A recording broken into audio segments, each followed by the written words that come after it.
About a year ago, I heard an excellent interview with firefighters who were working on the front lines of these enormous blazes in Canada.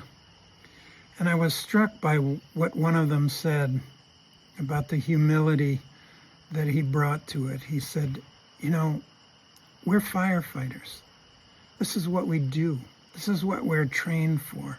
This is what we're passionate about. And there's nothing we can do about these fires. They're so huge. They're so staggeringly hot and powerful that there's nothing we can do to put them out. There's nothing we can do to control them. There's nothing we can even really do to contain them or minimize the damage. And what struck me about this is that as I've been working in human services here in central Vermont, it seems like there's a similar dynamic at play, though perhaps not as dramatic. I once asked a client that I was working with who's doing really well in recovery from a significant, debilitating addiction, how many people like him that he knew who were deeply addicted to heroin in his case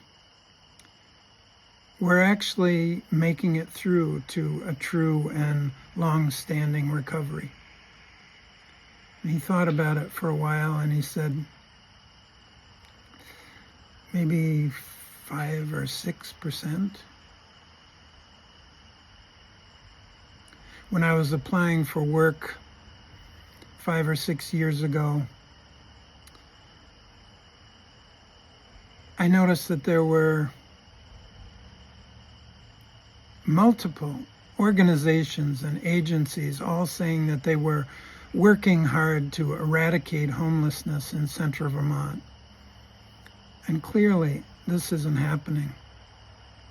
I attended recovery days and mental health awareness days at the State House in Montpelier, where people were talking about the approaches they were taking and in some ways kind of trying to appreciate each other for the work that they're doing. And yet, looking at the success rates, they're staggeringly low. And I don't want to talk just theoretically about this in this post. I'd like to give a few examples. I was working in an organization in a pilot program that was working with people coming out of prison, returning to the community. And one Friday night in the middle of the winter, in fact, it was the coldest night of the winter, I got a call, not night yet, it was late afternoon on Friday, and I was just about to wrap up work for the week, but I got a call from a police officer in Berlin who had been working with us, and he said he knew of a woman who was being released from the women's prison in Chittenden County, and she was coming home. She had no place to go. It was cold. Her mother wouldn't take her in. It was just a really bad situation. And was there anything we could do to help?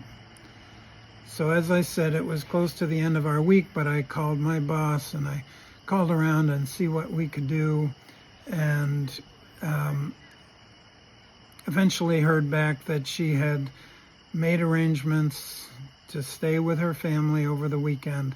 And I said that I and a colleague would meet with her first thing on Monday morning and see what we could set up. So we were able to work with her to get into one of the hotel rooms that were being offered at the time to homeless or people were, in dire straits. And I helped her get settled in there, and then we went out and met with one of my coworkers, and we talked with her for hours trying to get her set up. And then we had to go on to other things, so we dropped her back off at the hotel. And the next day, I couldn't reach her. And I called the police officer who had referred her, and he said, yeah, her boyfriend got out of the hospital and they've hooked back up again, and she's not going to be reaching out to you. And so despite our efforts, despite the existence of our organization and two people showing up to really try to get her into programs, she was back on the street within a day. Another client that I worked with who had been chronically homeless and in and out of prison for many years, and he came into our program, and I took him, we arranged, it was cold, it was coming on winter, and he said, I'm desperate, I need a place to stay, any place to stay, anything, a couch, anything, please, can you find me something? So we did. We found him a placement in a town a few miles away that was in a rural area, and I drove him down and met with the landlord, who was willing to work with him and give him a chance. And in the course of our interview, the landlord said, so what did you go to prison for? What did you do? And my client said, I did nothing. I spent 25 years in prison for nothing. And the landlord just stayed very even keel, and he said, you know, he was an older man, so probably in his 70s, and he said, you know, in my experience, your life's not going to get better, and your situation's not going to turn around until you start taking real responsibility for what you've done. And my client bristled, and I could tell he'd never had anybody stand up to him like that and say, what is your part in this? What did you do to get yourself in this situation? And he refused the placement. Even though he'd said he was desperate, he didn't want to be there. So I continued to work with him, and he had a relapse and was using again, and went to the emergency room because he had been threatening, because he was high on something, and he had been threatening police officers. So he went to the emergency room, and they put him in the psych ward at Central Vermont Hospital, and there was no place for him to go. He had worn out his welcome with every one of the hotels that offered housing to homeless people. He had gotten in fights, he had threatened people, he had trashed the hotel rooms, all kinds of things. But he continued to maintain this attitude that he was innocent and that he had never done anything. And so a meeting was arranged. I was not the one to arrange it, but a high-powered meeting of people in many state agencies. I forget, there's a specific name for it, but I forget what they call it. But there were people from Agency of Human Services, high-up people from the Department of Corrections, from hospitals.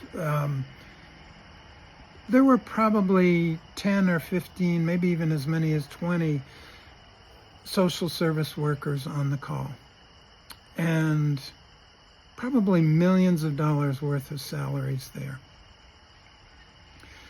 And at some point, one of the higher-ups asked, well, who's been working with this guy? And I told him about our program and what I had been doing with him, and I told him that we had arranged a placement which the client had refused, and this official said, well, it looks like at this point there are no other options on the table. So would you be willing to pursue that again? Speak with the landlord, speak with your client, and see if you could get him placed there. So I said, sure, I'll do that.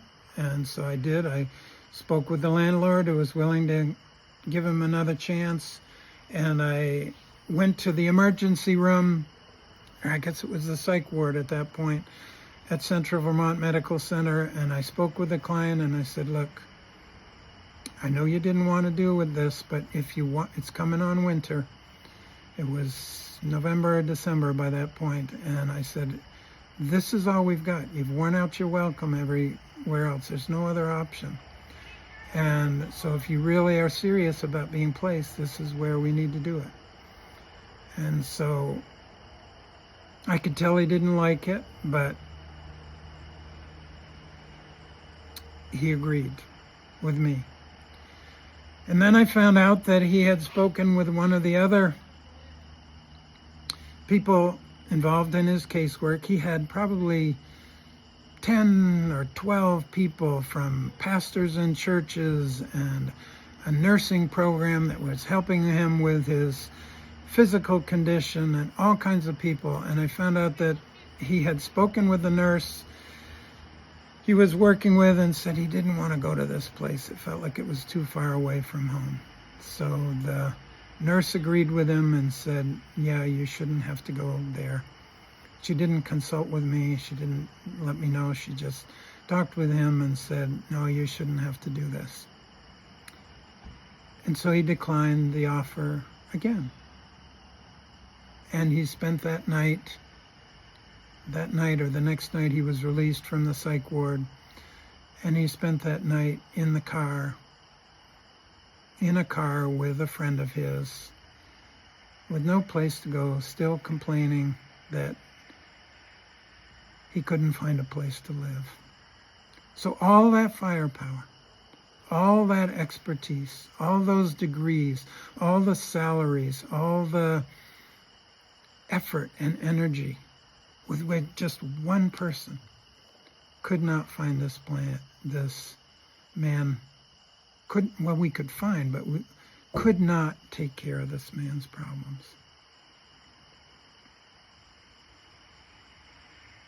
And I saw this time and time again. People with addictions who would go into recovery for a couple weeks, but that's all that Medicare would pay for, that's all that the program would allow, or whatever it was. And then they would come back and they would go right back into use.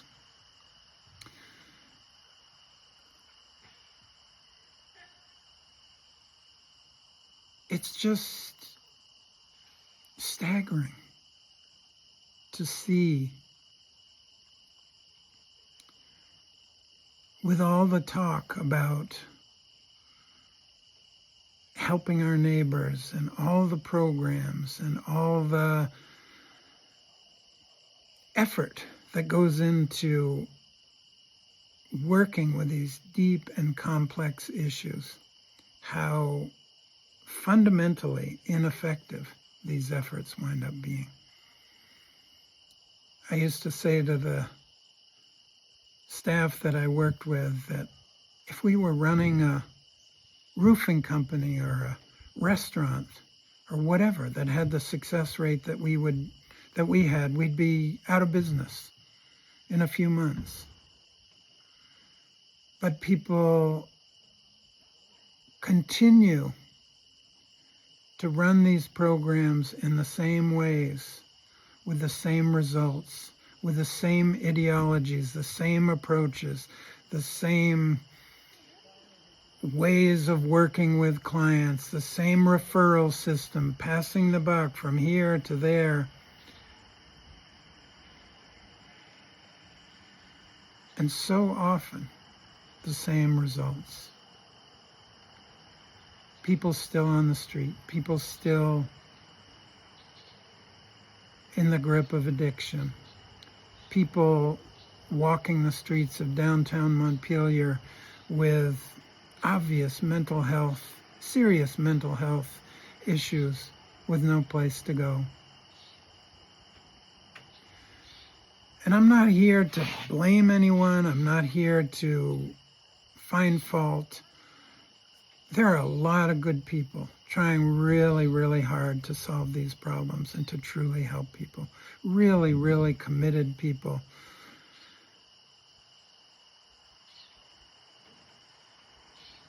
Trying as hard as they possibly can to find solutions. But any honest look, and I haven't seen everything, but I've seen it from inside these systems for a few years now, and any honest look says, it just ain't happening. And so my point in making this video is not to find fault with people, not to blame people for not being able to solve really, really complex problems, but to say that the first step, to me, has to be admitting that what we're doing is not working. An honest assessment. Yes, we want to support each other and we want to celebrate successes. And I've been part of recovery days and mental health awareness days at the State House, talking about all the good things that people are doing. And of course, people who are doing this work need that support and need that recognition. But it's also important to just flat out acknowledge that it's not happening. We talk about getting more mental health, more money for mental health. But the mental health programs are, by and large, in my experience, so ineffective. The treatment programs are, by and large, so ineffective. And what I'm suggesting is that we finally, like that firefighter, admit that we don't know what we're doing. All the tools that we're bringing to fighting these fires are like squirt guns. They don't have the strength to combat what's on fire here. And what I'm suggesting is that in admitting that, in being honest about that, brutally honest about that, humble about that, maybe some real solutions can begin to emerge. Thanks for listening.